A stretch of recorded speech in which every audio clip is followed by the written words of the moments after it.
Hi friends, ఈరోజు మేము వనమాసానికి అయితే మా ఫ్యామిలీ మెంబర్స్ తోటి వచ్చేసినాము. చూడండి, పచ్చని పొలాల్లో ఇలా వండుకొని తినడం చాలా ఇష్టం కదా. మా వాళ్ళు అయితే వంట చేస్తున్నారండి. చూడండి, మా పిల్లలు ఏ విధంగా ఆడుకుంటున్నారు, చాలా బాగా అయితే ఎంజాయ్ చేస్తున్నారు.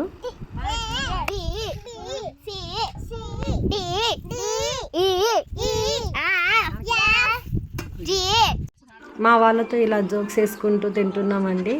మా పిల్లలు చూడండి, సాంగ్స్ పెట్టుకొని ఏ విధంగా డ్యాన్స్ చేస్తున్నారో చాలా బాగా అయితే ఎంజాయ్ చేస్తున్నారు. ఈవినింగ్ అయితే అయిపోయిందండి, ఇక రిటర్న్ అయితే ఇంటికి వెళ్ళిపోతున్నాము.